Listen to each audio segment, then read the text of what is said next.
The room was glowing with gold light, polished silver, and the kind of royal perfection that leaves no space for mistakes. World leaders were moving through Buckingham Palace under the watch of staff, diplomats, guards, and cameras. Every chair had been measured. Every entrance had been timed. Every greeting had been planned. And then came that moment. Not a loud argument. Not a dramatic outburst. Just a pause. A look. A reply that seemed a little too firm. A smile on Queen Camilla's face that, according to those who noticed it, suddenly looked fixed instead of natural. That was enough. Because inside a royal banquet, where everything is supposed to flow like music, even one awkward beat can sound like thunder. People close to the scene later claimed that Catherine, Princess of Wales, had a tense exchange with Camilla during the dinner, and for a few seconds the air in the room seemed to change. Guests kept talking. Glasses still clinked. Footmen kept moving with calm, trained precision. But attention, quiet and sharp, had turned toward the women at the center of it. And standing near that center was Prince William. According to the version that spread among royal watchers, William did not drift away from the discomfort. He appeared to stand with Catherine, calmly but clearly, and that detail may be the reason this story traveled so far, so fast. Because one uncomfortable royal moment is gossip. But an uncomfortable royal moment involving Catherine, Camilla, and William at the same table? That becomes something else entirely. On the surface, the evening had all the usual signs of royal control. Visiting leaders arrived one by one through heavily secured palace gates. Cars rolled in slowly. Guards stood still with practiced discipline. Palace staff in formal dress guided guests to rooms lined with paintings, gold trim, and old power. The king and queen welcomed major visitors. William and Catherine helped receive the evening's most important names. The whole event was designed to send a message without ever saying it out loud. Britain was steady, elegant, and in command. That is why stories like this catch fire. Because they suggest that beneath all that order, something human slipped through. And what many people don't know is that state banquets are not just glamorous dinners. They are carefully staged displays of unity. Every seat matters. Every glance matters. Who stands where, who speaks first, who leans in, who holds back, none of it goes unnoticed, especially when senior royals are involved. So when reports began to circulate that Catherine and Camilla had shared a chilly moment during one of the monarchy's most formal occasions, it immediately struck a nerve. Not because anyone could prove a blow-up had happened. There was no public scene. No one stormed out. No official comment confirmed anything dramatic. But that is exactly why the story grew. Royal tension rarely arrives with shouting. It appears in fragments. A reply that ends too quickly. A smile that feels too careful. A silence that lasts 1 second longer than it should. And witnesses, or those who later claimed to understand what they saw, built the whole mystery out of those fragments. Some said the exchange began as nothing more than a standard polite interaction. Catherine approached with the calm composure she is known for. Camilla answered with the expected royal warmth. For a second, everything looked normal. Then, according to the whisper network that always trails these events, the conversation lost its ease. There were pauses. The energy shifted. The women seemed to be speaking carefully rather than naturally. That is the detail that stayed with people, not what was said, but how it felt.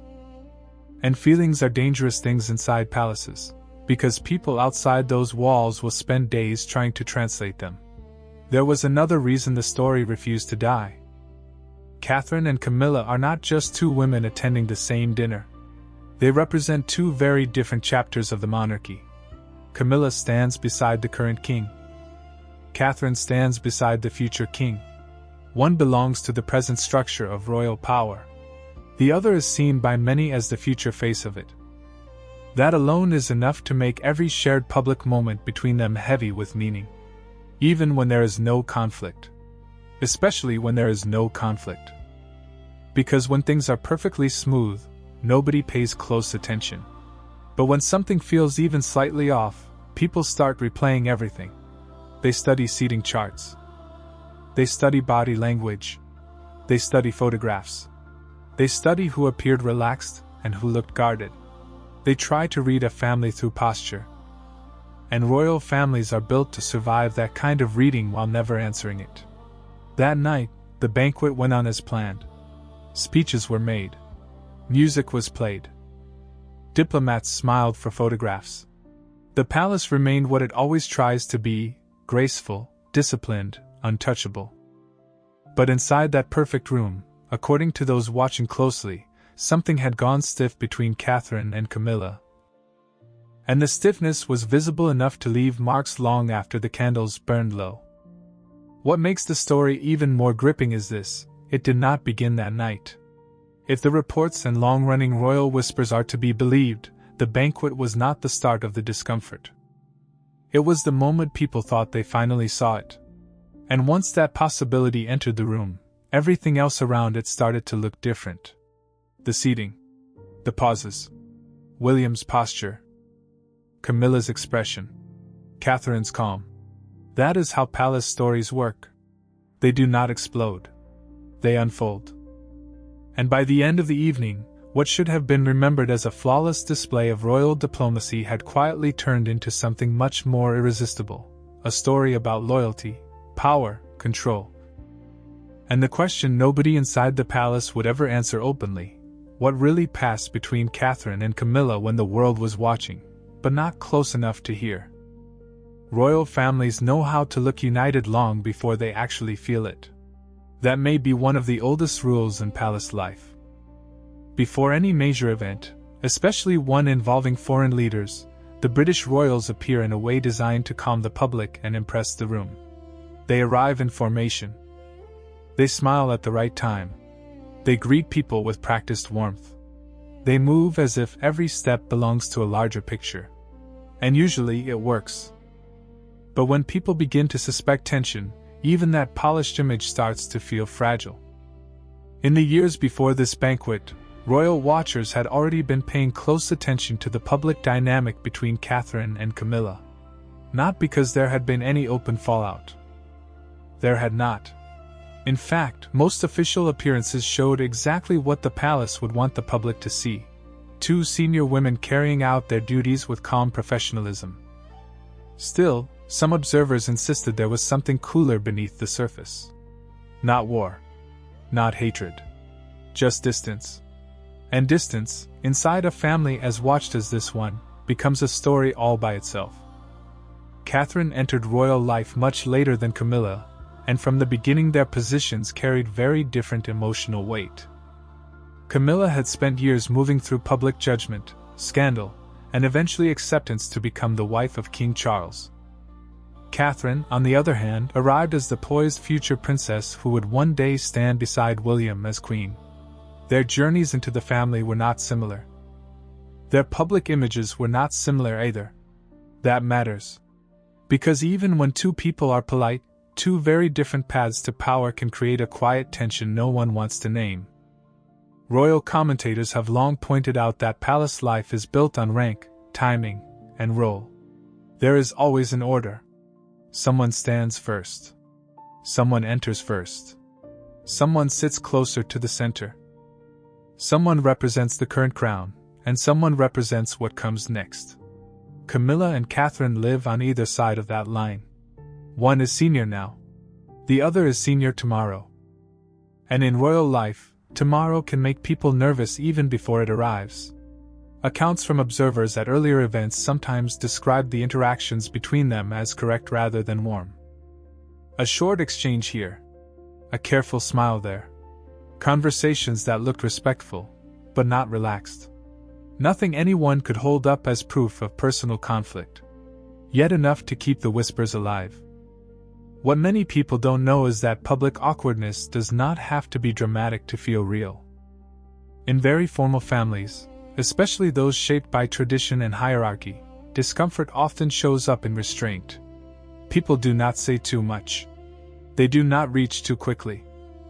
They keep everything neat, even when the feeling underneath is not neat at all.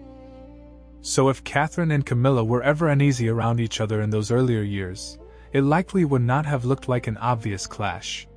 It would have looked exactly like this kind of thing. A little too formal. A little too measured. A little too aware. Then there was the issue of visibility.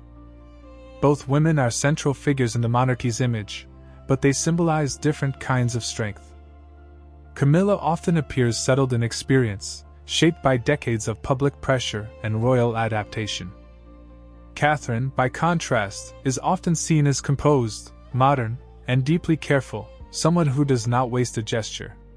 Both project control, but in very different ways. That difference may be one reason people keep reading meaning into their shared appearances. Because they are not easy to compare, yet everyone compares them anyway. There were also those moments at public events when observers studied seating arrangements, as if they were coded messages. At banquets and ceremonies, placement is usually decided by protocol, not personal preference. That is the official truth, and often the real one. Yet once curiosity enters the picture, protocol stops looking neutral. If one woman sits closer to the center, it becomes influence.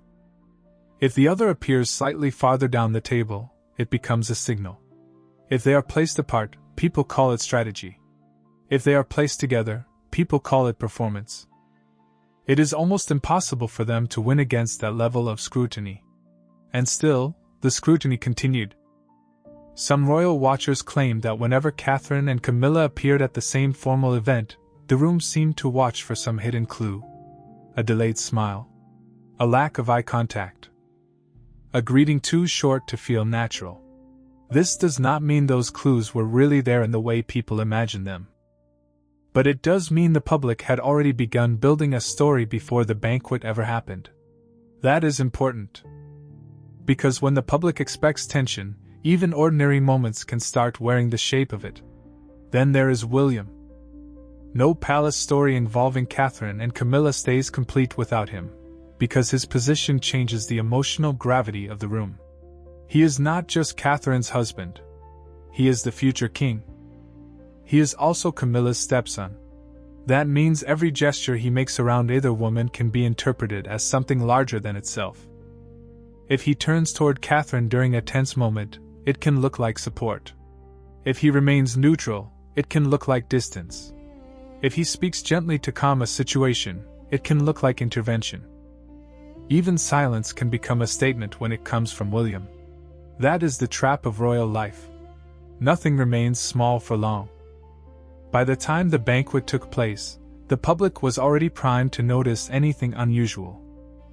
The palace may have planned a flawless evening of diplomacy, but the audience outside those walls had its own plan. People were going to watch Catherine.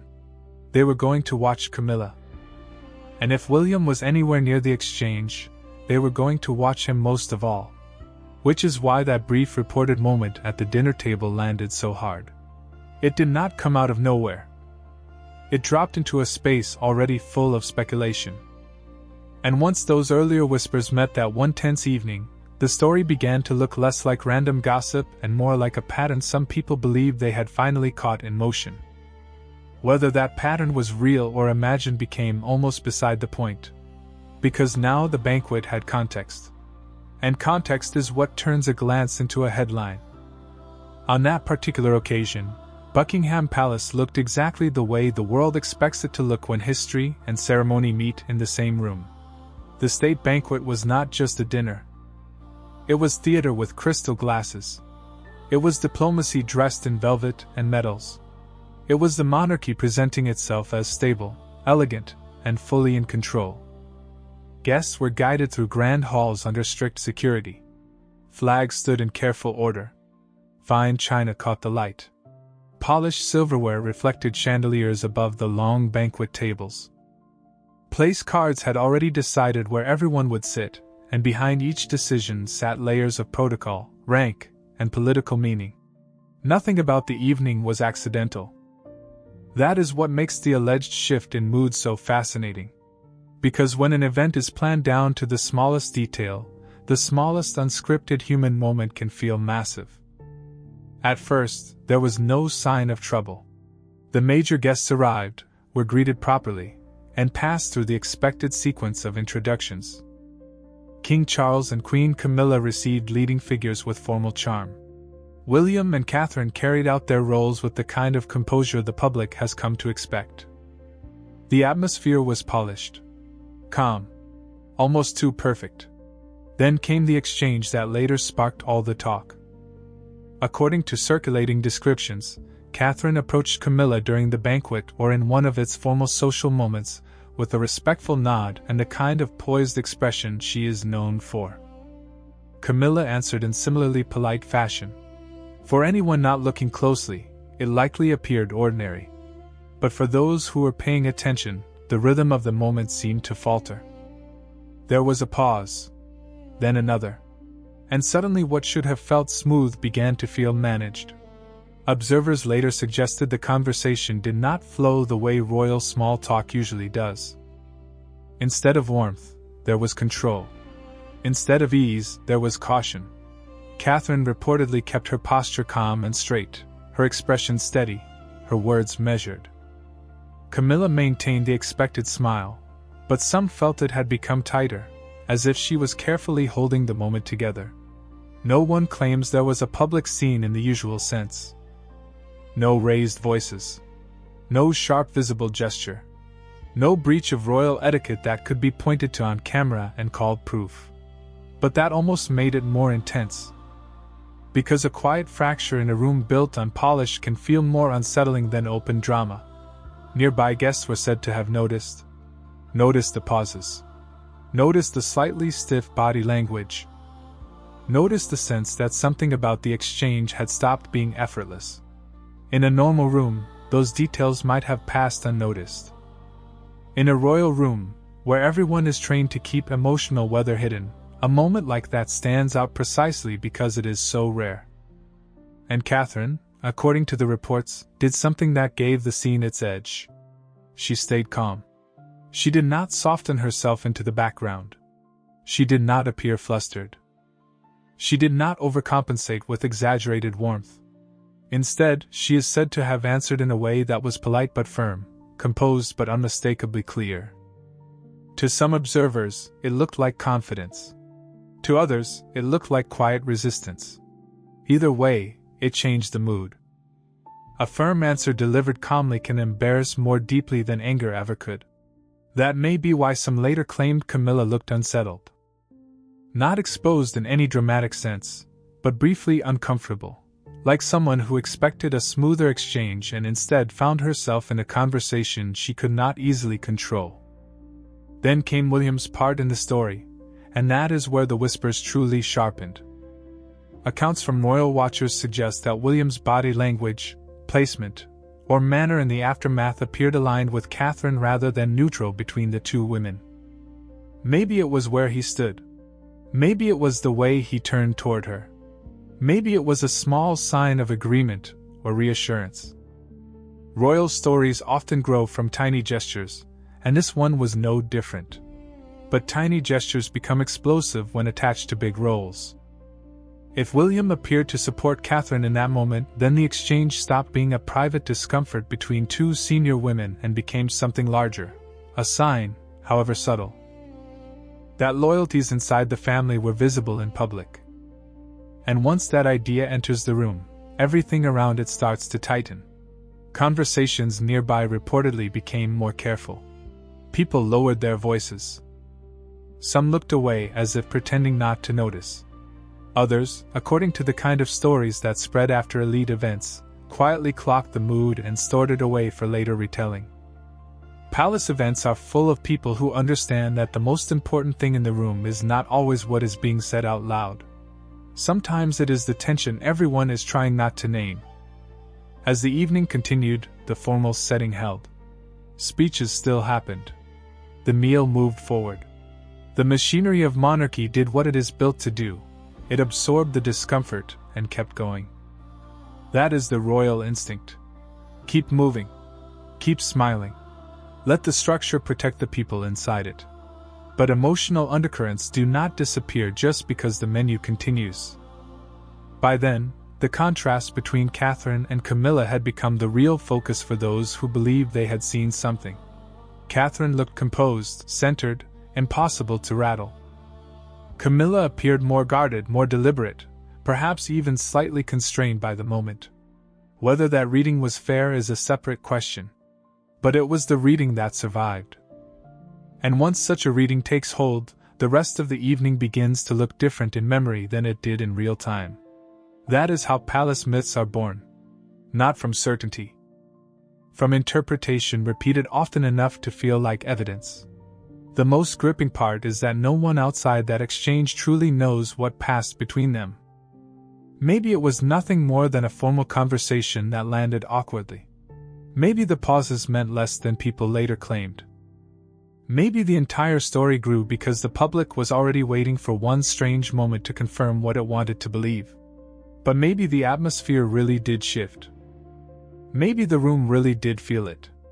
Maybe William really did make a choice, however small, to stand with Catherine in a moment that mattered more than it should have. And if that is true, then the banquet was not simply a royal dinner that became gossip.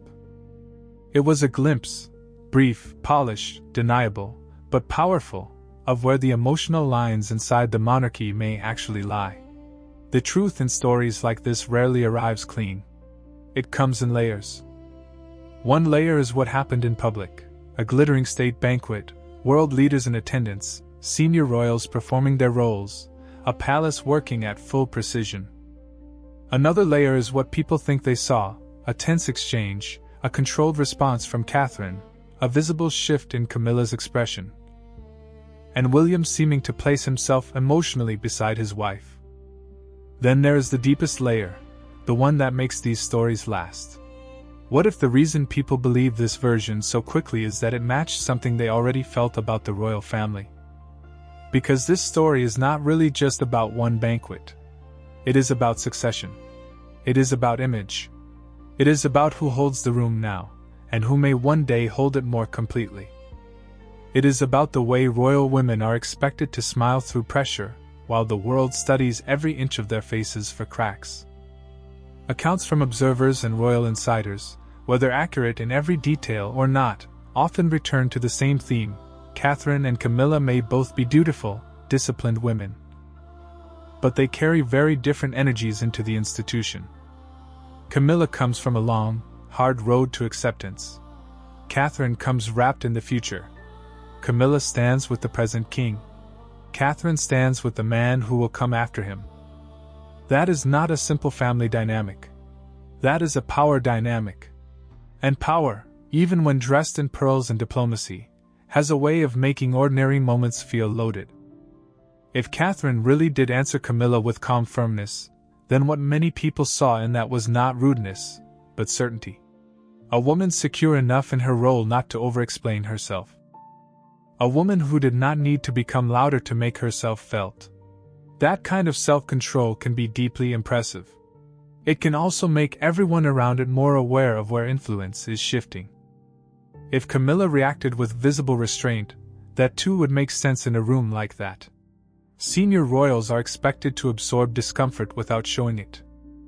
They are expected to maintain form no matter what feeling passes underneath. If her smile looked a little fixed, if her responses became more careful, that would not necessarily prove defeat or humiliation. It would prove something more human, that even the most seasoned royal figure can feel the weight of a moment going slightly wrong. And William? That may be the most telling piece, if the reports are even partly true. Because his role in the public imagination is bigger than a husband simply backing his wife. If he appeared to support Catherine, many would read that as a sign that the future king sees her not just as his partner, but as his equal center of gravity. Not ornamental, not secondary, essential. That is the kind of silent message a palace can never control once people think they have seen it. Public reaction to stories like this is always revealing. Some people sided immediately with Catherine, praising her supposed composure and strength. Others pushed back, arguing that too much had been built from a few seconds of body language and rumor. Still others became absorbed in the symbolism, what it might say about the internal balance of the monarchy, about generational change, about how royal women manage rivalry while never being allowed to admit it exists. That is why the story traveled. It offered everything people want from royal drama without ever needing a screaming match. It had elegance, tension, hierarchy, emotion, and a possible split in loyalties. Most of all, it had ambiguity, and ambiguity keeps people talking far longer than certainty ever does. Of course, there is another possibility, and it deserves room here. The possibility is that the banquet became a screen onto which the public projected old suspicions. That the seating, the pauses, the expressions, even William's supposed support were all interpreted through a lens already shaped by years of commentary and comparison. That what happened was not a hidden family fracture, but a simple awkward moment inflated by a culture that cannot resist palace drama. That could also be true. Maybe both things are true at once. Maybe the exchange was real, and the retelling made it bigger. Maybe the retelling was bigger because it touched something real. Either way, the banquet mattered because it reminded people of something the monarchy tries very hard to hide, behind titles, jewels, protocol, and perfectly timed entrances. These are still human beings navigating pride, pressure, loyalty, insecurity, and public judgment all at once. And that is what gives stories like this their staying power. Not the glamour. The vulnerability beneath it. By the end of the night, the chandeliers were still shining. The table settings were still flawless. The photographs still captured a palace at ease. But for those who believed they had seen the tension, the evening told a different story. A story of a room that stayed formal while emotions shifted underneath it.